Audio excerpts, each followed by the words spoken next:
Welcome to Birken Forest Monastery live stream. I'm Ajahn Sona.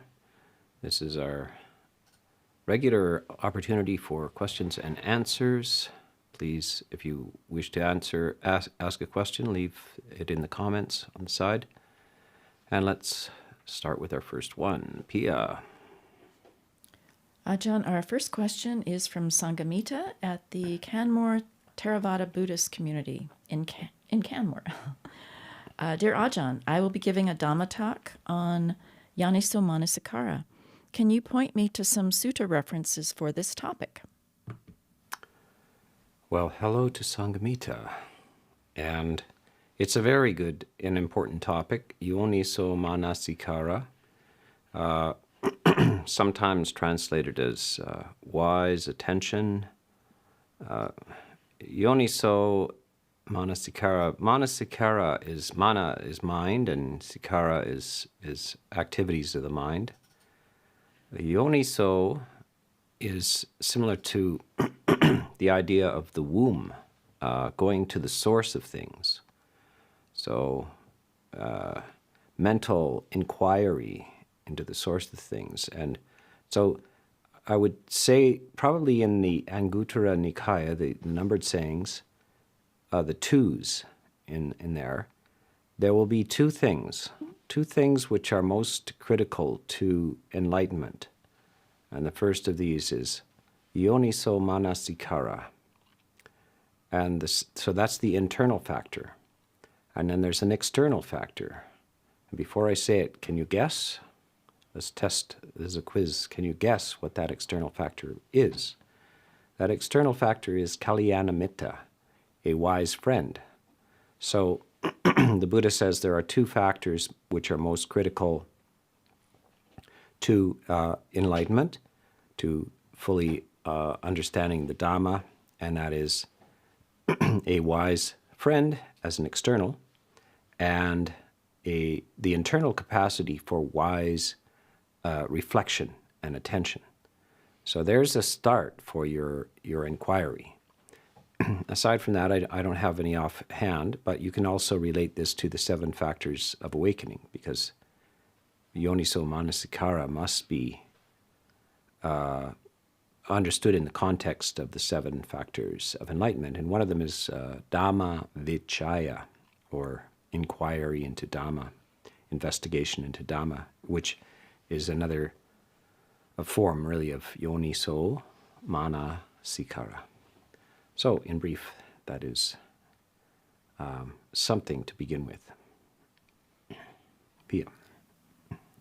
Our next question is from Chloe in Portland, Oregon, United States. I've heard that the hindrances can be, quote, shaved down, but aren't uprooted necessarily. We just get better at shaving. Is it realistic to think the hindrances can actually be uprooted? Yes, indeed. If they could not be, there would be no Dhamma. So the hindrances are the explicit manifestations of what are called the samyojanas, or the roots, the fetters. And indeed, the right effort is to prevent and remove the 5 hindrances through various techniques, which are explicitly mentioned in the suttas, and also to replace them with the 7 factors of awakening. And those are to be introduced, developed, and sustained. And this is a way of reducing the feed into avidya, or ignorance. So when you indulge in the hindrances, that is greed and anger, agitation and sloth and doubt, a very certain type of doubt, unprofitable kinds of doubts, you are feeding your avidya, or your delusion, your confusion, your misinformation about the world, which triggers your emotional reaction to the world. So it does help to so-called shave down the hindrances, but ultimately the goal is to uproot the samyojanas, the roots of the hindrances, so that they wither and disappear. And now the context of this, the person who said this, that you can shave them down, but it's hard to get rid of them, or you can't get rid of them, it's not, that person might have meant something different. Probably what they meant was that you can have extended periods of time where you're not experiencing anger or greed or agitation or sloth, etc. So, but it doesn't mean that you're finished, that's the sign of enlightenment. It means that the roots of this, the samyojanas, the fetters, have not been completely uprooted or dissolved. And so one should understand what the person was saying fully. But of course, the goal, and in order to attain enlightenment, each of the fetters, the roots of this greed, hatred, and delusion, must be completely overcome, uprooted, dissolved. And so I would say perhaps that if the person was teaching Dhamma, that they know this, but you have to understand the complete context of what they're saying. That's in brief. So we will move on to the next question. Yeah. Ajahn, our next question is also from the live feed from Ali in Iran. Dear Ajahn, is insight / the realization of the nature of how things are itself an object of mind, as Sakhara to be abandoned, or it's an ultimate reality to be held onto? Well, insight is not to be abandoned. Insight is, and it shouldn't ultimately be clung to either. Insight is a vision which one cannot undo. And what's happened is that the Buddha compares it to a tree that has been cut off and can't regrow. And so what's been cut off there is misinformation, or your delusions, or your misunderstandings about the nature of reality, your attribution of permanence to certain things in reality when in fact they are impermanent. So it's that wrong view that's cut off and cannot return. So in that sense, it's permanent, irreversible. The Buddha says, though, is asked, so does the person who is enlightened or has achieved a stage of enlightenment always know they are enlightened? And the Buddha says, well, if a person has lost their arm or have a part of their body amputated, do they always know that it's amputated? No, they don't always know it's amputated. They're not always thinking about that. But is it always amputated? Yes, it's always amputated. It's always gone, but the knowledge of it, the awareness of it is not always present to you. But when you look for it, it's gone. So this is the state. Now, you introduced this word Sakhara, which is an activity of the mind, usually a volitional activity of the mind. And it's not that you're seeing something permanent, it's that the Sakhara has done its work. And what feeds the Sakhara is your state of consciousness. And if your state of consciousness is based on ignorance, then you will have mistaken understandings coming in. And if it's based on wisdom, vijja, knowledge, then the sankharas, the volitional activities, will be informed by that. But all of these aspects of the human, the five aggregates, the five khandhas, are all explicitly said by the Buddha to be impermanent. And it's not an eternal object that you're looking at. It's a stream of activities, including the body, feelings, perceptions, consciousness, and volitions, They're all streams of events that are intertwined and mixing together. And these are all intrinsically impermanent and intrinsically without substance, so anatta. So they cease. They come to an end. And of course, they're ceasing every split second. They're rising and ceasing every split second.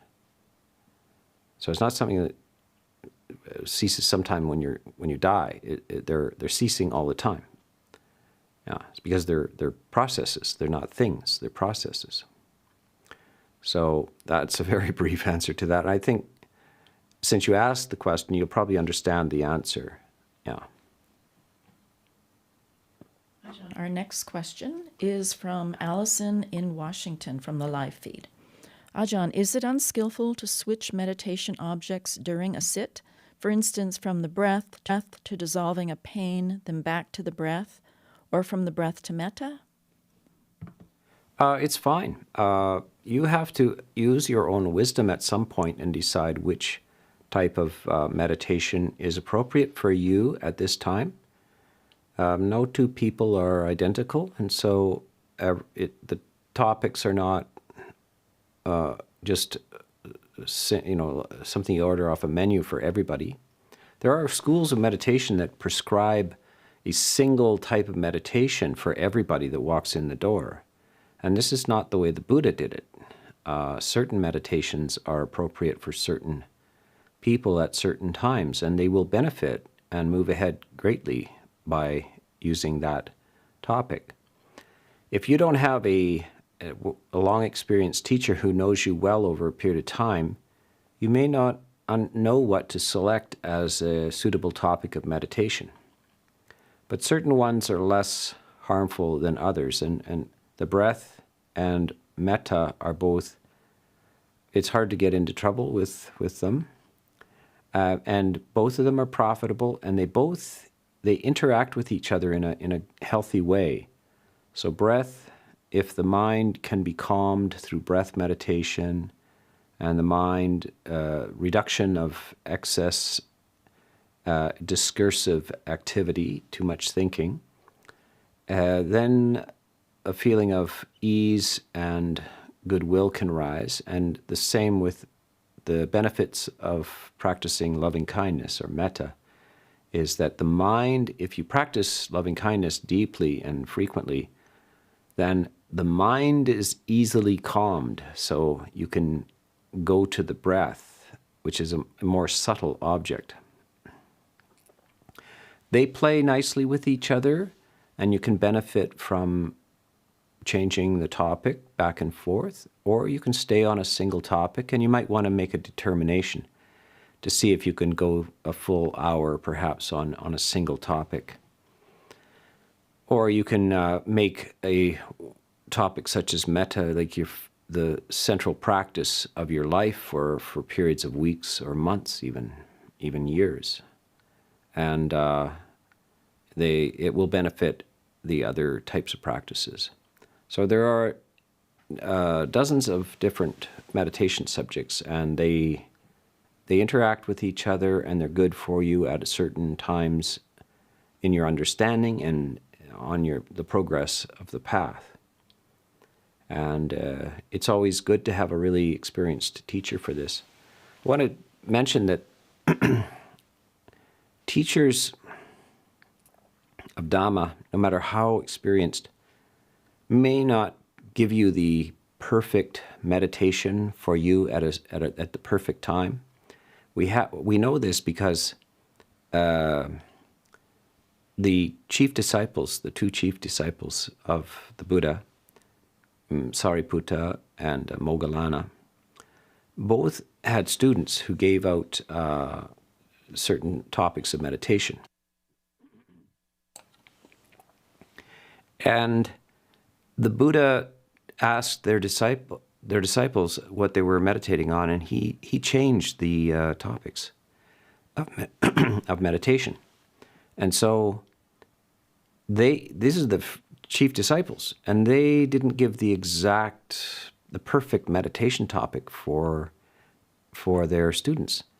And so I think only the Buddha can pull it off every time to give the precise and most effective topic. Everybody else is subject to some possibility of a mistake. Hopefully the mistake, though, won't be destructive in any way, but may not be the optimal topic. So that's why we do the best we can by informing ourselves through reading of the suttas, study, and also hopefully we have a teacher that has some capacity to understand who you are and what you need. And then you may get types of meditation and instructions that can move you ahead in an optimal way. So that's a little discussion on that. Pia. Ajahn, our next question is from Erland, from Nordland, Norway. I find it beneficial to follow the 7th precept and mainly watch Dhamma on YouTube, but not action movies, sports, news, etc. Is it useful to also watch documentaries and other, quote, meaningful content for variation, or is it better to stick to just Dhamma and meditation? Well, if you have a supportive environment, you're in a retreat or at a monastery, you won't have access to some of these things. If you're a lay person at home and so forth, some types of information may be useful for you in your practical life, how you negotiate with the world. So it depends. It's not just all documentaries are fine. It's what documentary? What is it you're watching? So if you're seriously meditating, it would be best to just do a fast of all media and put everything aside and not read anything or listen to anything at all for extended periods of time, and experience what that's like. It's quite a demand, actually, if you're in modern times where you're used to the stimulus. It's quite a withdrawal. So you're going to have to, depending on how serious you are, you're going to have to decide what you can do and whether it affects your peace of mind, etc. There's a lot of documentaries that are just rouse up kind of anguish over the world or concern for the social justice or political situation in the world, or etc. So you're going to have to evaluate, does it stimulate greed, hatred, or delusion within you? Or does it stimulate non-greed, non-hatred, non-delusion? Does it stimulate generosity, kindness, and clarity in you? So maybe a documentary about monasteries. How about this that you're watching right now? I recommend you continue to watch this YouTube channel, Question and Answer, because hopefully it will increase your generosity, kindness, and clarity. So this could be an allowable thing to watch. Okay, Pia. Ajahn, our next question is from the live feed from Ariel in Rockford, Illinois, United States. How can you limit sensual pleasure when we are surrounded by it? I easily fall back into it. Can you replace it with something more beneficial? Due to this, I become less aware and dull. Yes, well, sensual pleasure you're not surrounded by sensual pleasure. Sensual pleasure is something that occurs within you. And so every morning, monks in some traditions go through the local village on alms round. So they have to go right through the middle of the town. And the Buddha gives advice. He says, monks, if you've managed to attain a nice state of peace and serenity, goodwill in your meditation, then carry that carefully into the midst of the town and practice sense restraint. And what is sense restraint? It doesn't mean walk through the town with your eyes closed or with earplugs in. Your eyes are going to have to be open and your ears are going to be open. You're going to smell things and you're going to hear things and you're going to feel things even. And so that's the sensory world. Now, he says, do not dwell on unwisely on the signs of the beautiful or the signs of the repulsive. So the negative signs are, fault finding, the critical mind, looking at situations, looking at people with a critical mind of ill will, seeing their faults, seeing the faults of the village, seeing the faults of buildings and noise and things like this. And then the other one is seeing the beautiful, seeing aspects of people and things and situations which are cause the mind to dwell on it and desire it. So the roots of aversion are unwise attention to the fault, and the roots of desire are unwise attention to the beautiful. So the Buddha says, restrain your mind when you are in the presence of the sensory world, sights, sounds, smells, tastes, touches, and even ideas. So this is how you deal with this. And it shouldn't be dulling. It shouldn't be a matter of dullness.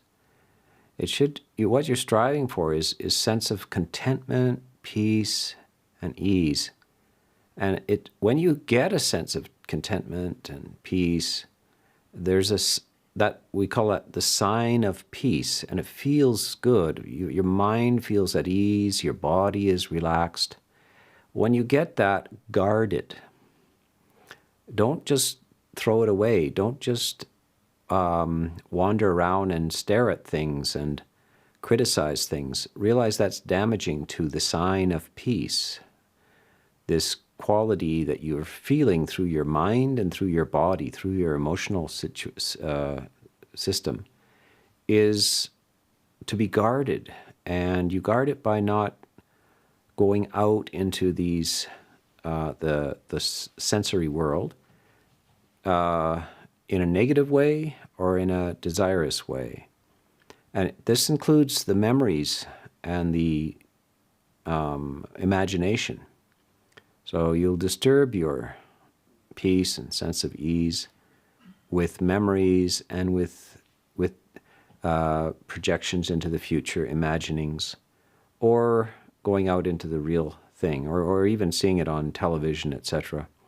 So this is what the Buddha is saying. Now this is quite a demand, as you see, it's quite a demand. It means that you have to live a very special lifestyle. It's not just the ordinary flop on the couch, eat potato chips and watch whatever happens to be on, or wander around in the local shopping mall and looking for some sort of stimulus or spending your time criticizing everybody else in the mall.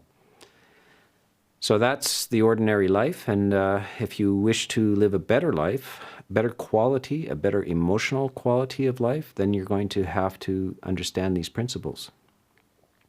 These principles are articulated not just in Buddhism, but all wise traditions know how to preserve your sense of well-being, how to find a sense of stability and peace within, and how to squander that, how to waste it, how to throw it away. So it's good to pay attention, and the result should not be dullness. Sometimes, though, of course, when you are withdrawing from your normal sensory dependencies, you feel dry. You feel, because you're halting some basic habit structures. And until the positive quality of that fills in, you will feel like you're undergoing a kind of a withdrawal structure. And it's a bit of a desert to cross, and that's a famous spiritual desert. And you need to cross it until you get to the other side where you find water and you find shade, etc. So that's a brief inspiration for you. Ajahn, our next question is from Nixon from Singapore. Ajahn, Buddha listed 4 types of arahant paths. Number 1, tranquility before insight. Number 2, insight before tranquility. 3, in tandem. 4, by destroying perplexity. Does number 2, meaning insight before tranquility, mean deep jhana first and then insight? Well, I think you got it a little bit mixed up there. You said insight followed by tranquility, and then you said, does that mean jhana first and then? so the Buddha talk. I think there's a description that Sariputta gave is that samatha and vipassana. Samatha is serenity or deep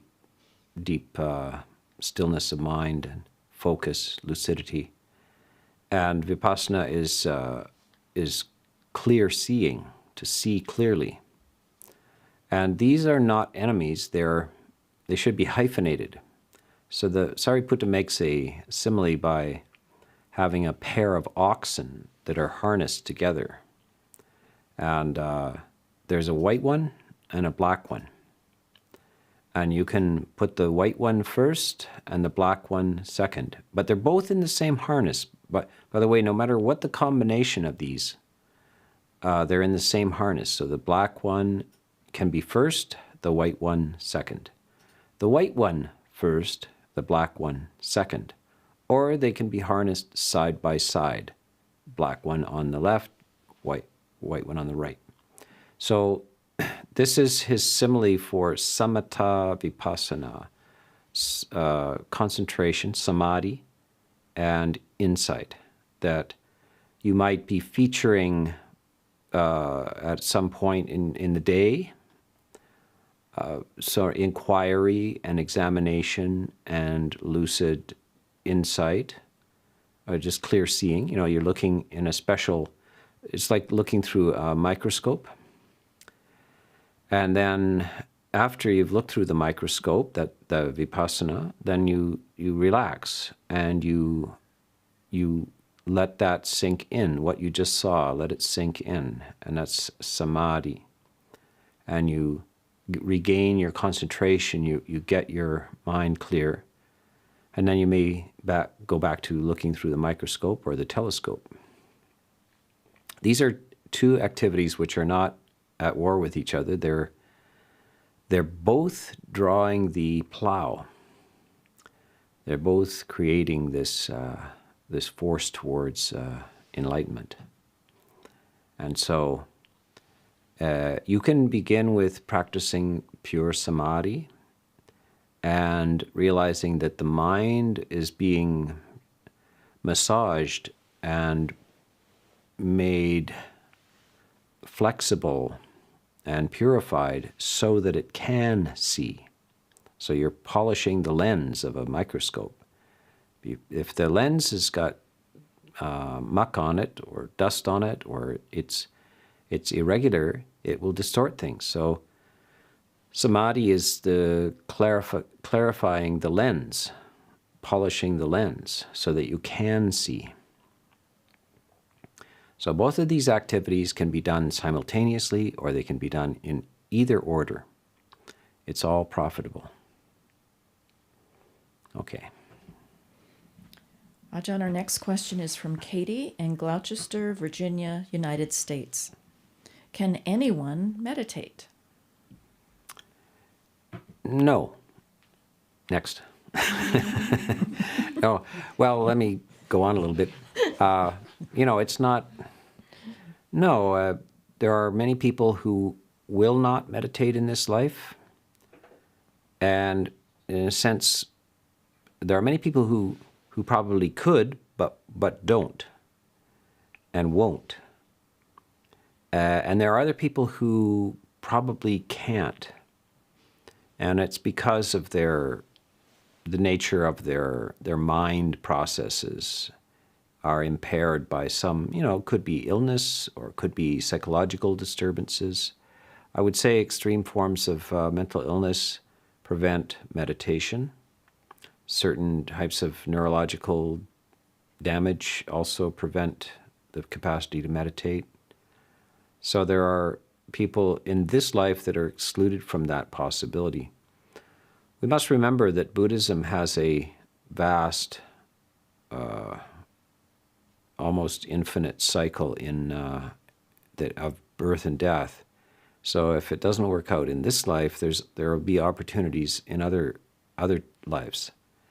And so it's not quite like Christianity has a kind of one life view, and if it doesn't work out for you this life, it could be very bad results for eternity on the other side. So Buddhism has a much more expansive view of time and lifetimes. But it's very clear that lots of people will not meditate and cannot meditate in this life. But some unfortunately miss the opportunity when they could benefit greatly and they would be fully capable of it, but it just impediments come between them and meditation. Okay. Ajahn, our next question is from the live feed from Jayant in Toronto. Dear Ajahn, much gratitude for your teachings, particularly those on metta. Would you consider giving a series of talks on mudita? I haven't found a lot of talks on this Brahmavihara. Thank you. Yes, I believe I have given some talks on mudita. It doesn't get star billing, and it does deserve more talks. The one that I have given a lot of talks on is Upeka, equanimity. So those, first of all, for those who are not familiar with this, there are 4 of these divine emotions, more or less heavenly emotions. And the first one is loving kindness. The second is compassion. The third is sympathetic joy. And that's what is meant by this word mudita, sympathetic joy, the enjoyment of the happiness of others. So it makes you really happy that other people have some success and happiness in life. You really celebrate that with them. And then the last one is called Upeka, or equanimity, like a sense of stability in the midst of both positive things and negative situations. So the one that gets the least treatment usually is this last one, equanimity, and that's why I did a 2-week retreat on that. There's 11 or 12 talks on equanimity. Metta, loving kindness, gets a lot of talks, and I've given 10-day retreats on that. The other 2, karuna and mudita, compassion and sympathetic joy, are subcategories of metta. Metta is loving kindness without any conditions attached. Compassion is loving kindness for those who are suffering. Mudita is loving kindness for those who are happy. And so they're just different they're subcategories. They're not as unconditional as metta. They're just specifically addressed to loving kindness, addressed to a certain type of situation or a being in a certain type of situation. Mudita is very, very useful. It's prescribed as a solution or a relief of boredom. So when you're bored because nothing's happening in your life, borrow happiness from somebody else's life. Somebody's always succeeding or being happy, so you can relieve the boredom of your own life, which might be neutral, by enjoying somebody else's life. So you can just borrow their success and their joy. You identify with that, and so you get the benefits of that. So yes, I don't know whether I could possibly do a 10-day retreat on mudita, but be quite a challenge. But I do have, of course, I have addressed this. Most surely. Surely I have, yes. Yes. Okay, Pia. Ajahn, our next question is also from the live feed from Douglas in Edmonton, Alberta, Canada. Dear Ajahn Sona, I want to memorize and study the Dhamma in depth, i.e. Pali texts and concepts like the Eightfold Path, and my first instinct is to take intense notes and regularly review flashcards like my university days. However, this strikes me as neurotic. What is a skillful way of studying, memorizing, and internalizing the Dhamma? Well, sometimes that approach is all right, especially when you're just collecting the information. So you really should go systematically through the Four Noble Truths and the Eightfold Path, including all of the main headings and the subheadings. So under each heading of right view, right intention, right speech, right livelihood, etc., each one has subcategories as well. So you should know that inside and out.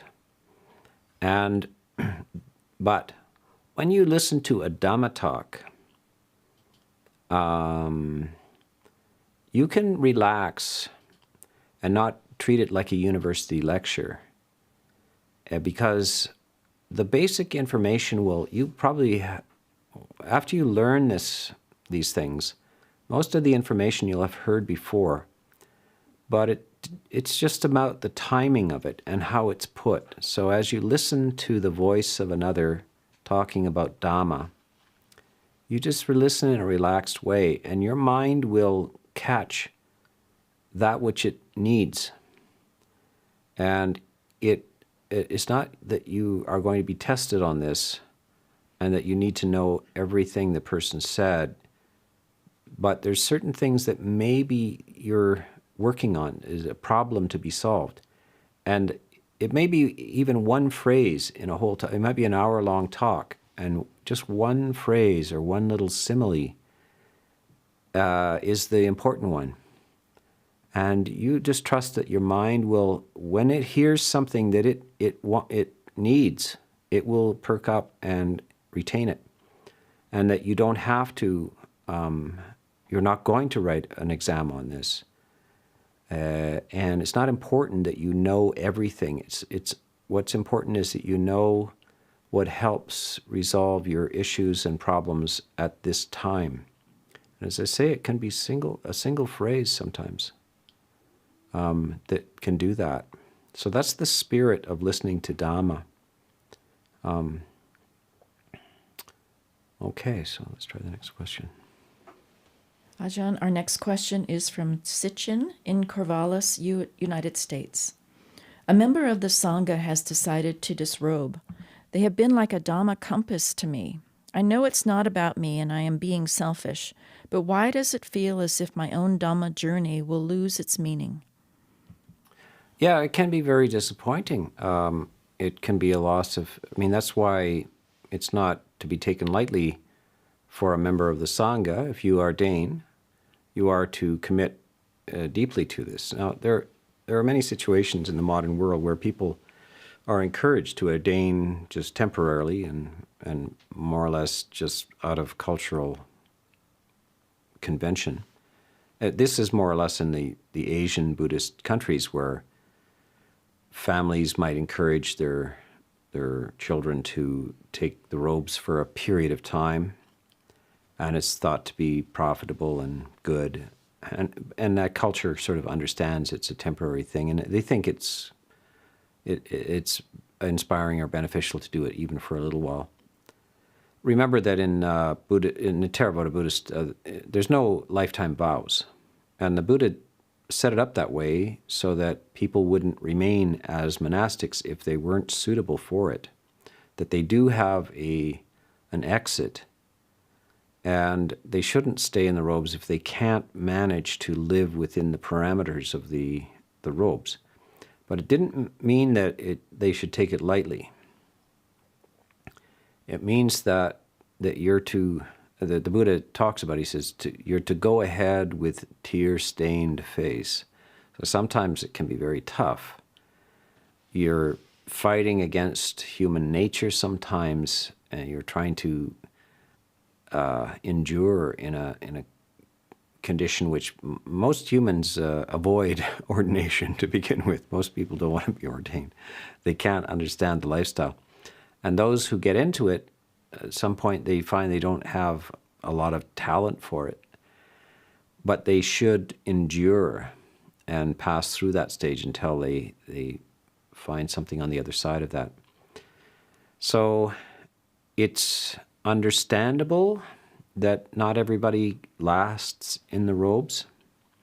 And one of the reasons why is that it can cause a loss of faith in lay people who are admiring of that monastic and depending on that monastic for inspiration. So yes, it's a failure. But the layperson has to understand, especially if your favorite monk or nun has disrobed, you think, okay, it's not that I have faith in a person, I have faith in the Dhamma. And I have respect for not the person necessarily, but the robes themselves and what they represent, which is the Dhamma. The Dhamma is not a person; it's a uplifting concept. And sometimes people are one with the Dhamma, and sometimes they're not one with the Dhamma. So they can be in the robes, but not very Dhammic. And so that you have to be aware of that, but it doesn't mean that you have to know if they're respectable or not. Your respect is directed simply for the robes themselves, and it may take you quite a while to assess the character of the individual who's wearing those robes. So that's the relationship to that. Temporary ordination is very common in Thailand and Burma. Less common in Sri Lanka. There's more of a commitment to lifetime ordination in Sri Lanka, and somewhat more of a disappointment and a sense of defeat if a person disrobes. So this is various fashions through time in terms of how you view this. Okay, so let's go to the next question, Pia. Ajahn, this next question is live from Tristan. It's on a similar vein. Ajahn, I feel at a loss for a sense of monastic supports and community since the pandemic. How can I create ideal circumstances to practice in light of this loss of Sangha and community? Well, by watching Ajahn Sona's YouTube channel, live stream. Oh, that's one good way. And of course, we have a bank of talks and everything. So this is what we do, and we're fortunate to be in a time where this can happen, because in previous times, this is what the Buddha is saying, nothing is certain. The Sangha has survived amazingly for 2,500 years. Well, empires have fallen. Empires last 500, 600, 700 years. They rise, they're magnificent, they look like they'll last forever, and then they're gone. Somehow this little collection of hermits called the Sangha has managed to survive for 2,500 years. And sometimes they fall out of favor with countries. In China, every now and then the emperor in history would change their mind about Buddhism. They would favor Taoism, and they would empty all of the monasteries. And of course, when the Chinese Communist Revolution came, they emptied out 500,000 monasteries. There were 2.5 million monks and nuns, and they were disrobed or had to be exiled. And of course, Tibet, the Chinese invaded Tibet and emptied that out. And these things had gone on for many, many, many, many centuries, and suddenly they're gone. And so we have to be prepared for this. There's no certainty. And it's important that if you can make connection with the Sangha, the ordained Sangha, it's great. But in the meantime, you need to have a sustained practice and something that you can keep with you when hard times come. And sometimes the hard times come for the Sangha. They fall out of favor with a government or a political situation. And so you need to be sustained by Dhamma itself as the most important aspect. But as I say, this is quite a unique time in terms of access to Dhamma through the videos and recordings.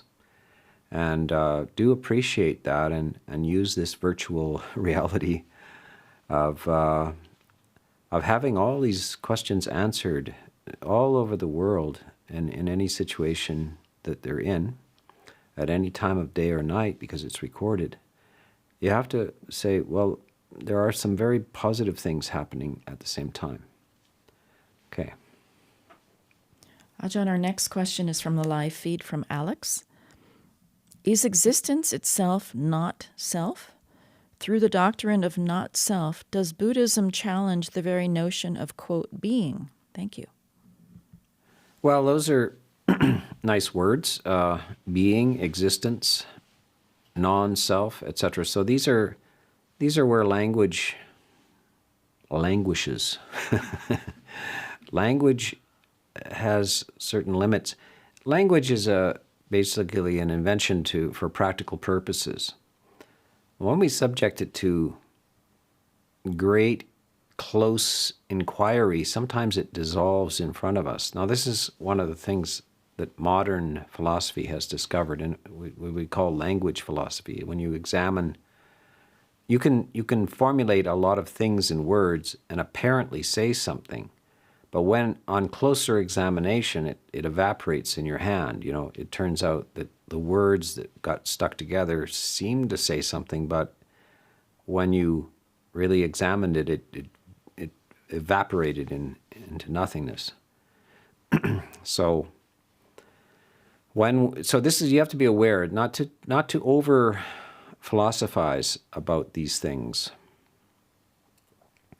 The basic idea is that all that you can conceive of, the conceivable, which we would call existence, is transient, changing, always in motion, and because of that, the obvious corollary of that is that nothing is permanent.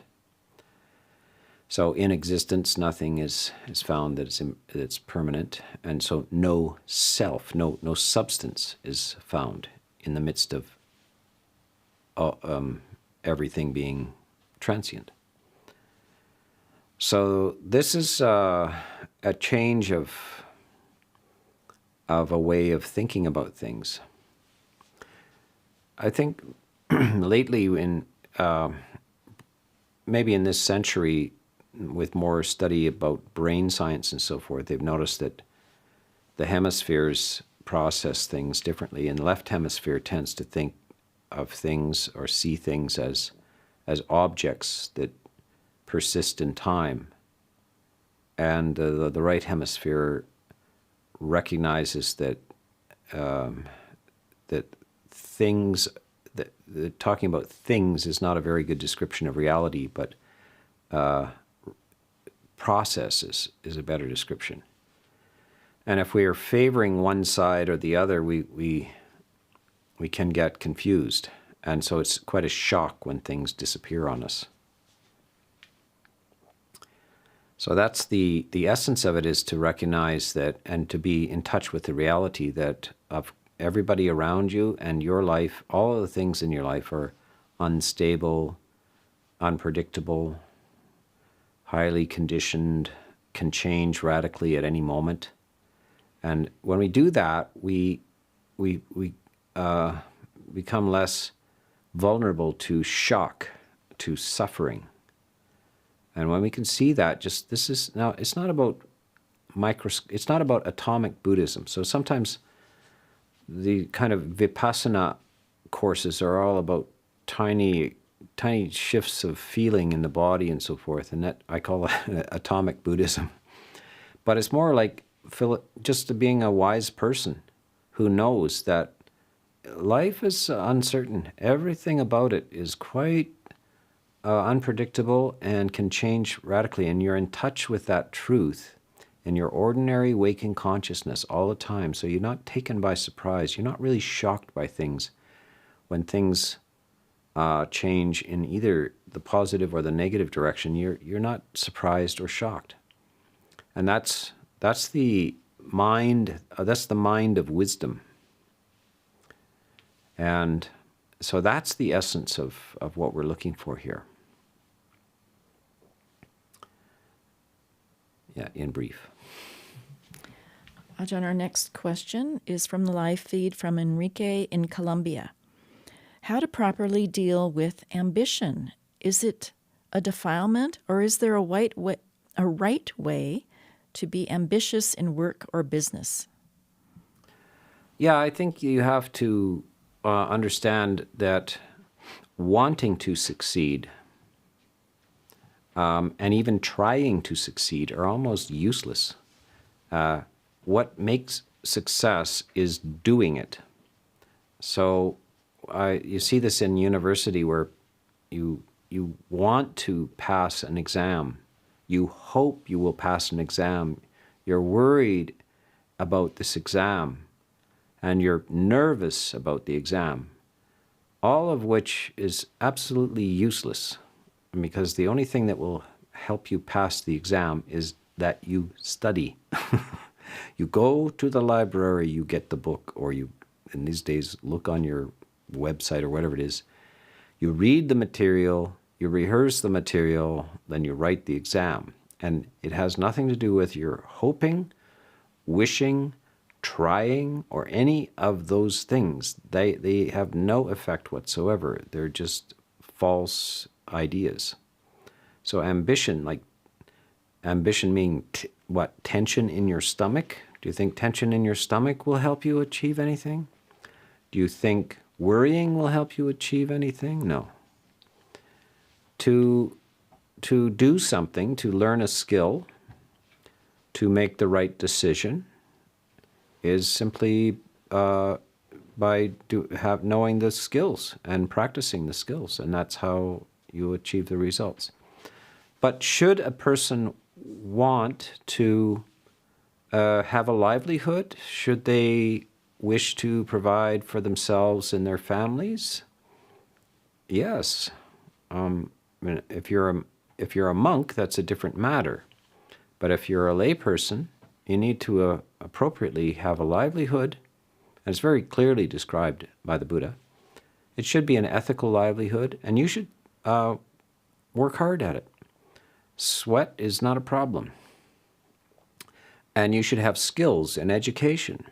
These are all things, but it's understanding that it's not a magical anxiety or internal sense of stress that accomplishes these things. That none of those things matter.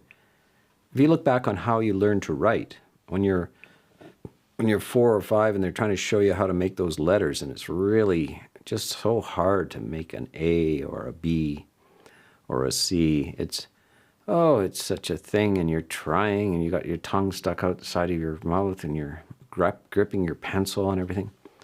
Now you look back and see, it's not about trying, hoping, fearing, wishing. You just do it about 10 times, and then you can do it. And then pretty soon it becomes automatic. So look back on how you learned skills and how you made decisions that had good results, and then you will understand ambition is not necessary. Doing is necessary. And having a proper appreciation of the necessity for making a livelihood and using your money and resources in a wise way, both for yourself and for others, that's the idea. Yeah. Okay, I think we have time for one more question. Mm-hmm. Ajahn, our final question today is from the live feed from Andre in Canada. To make peace with a parent where there has been hatred on both sides, is it enough to begin wishing that parent well, or must one meet this parent and express well-wishing in person? Well, it's a very difficult question. I've had it many, many times, and I I will tell you that it's very important that you come to at least a state of neutrality or equanimity regarding your parents.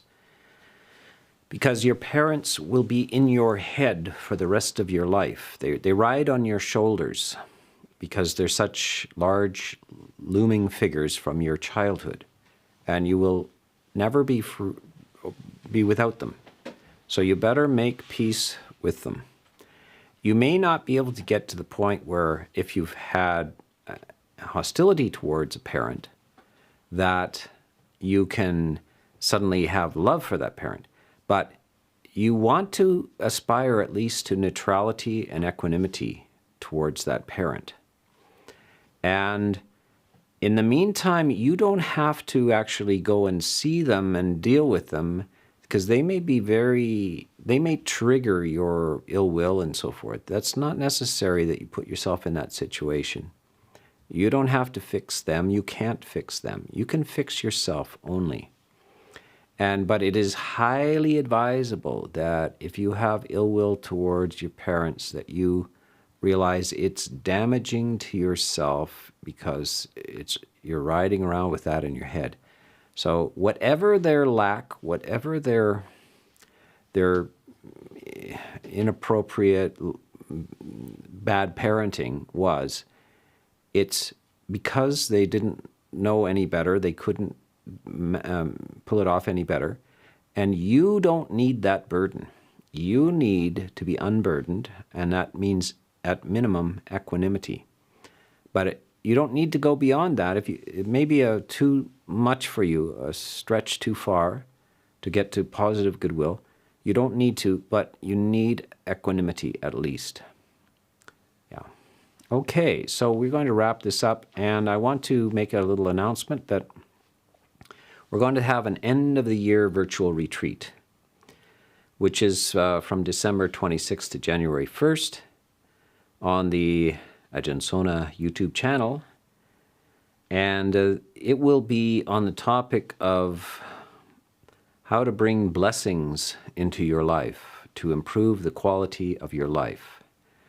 And there will be more details in our newsletter this week, and we will remind you of this over the next few talks as well. But so this is a kind of virtual package retreat online, and we've done this before.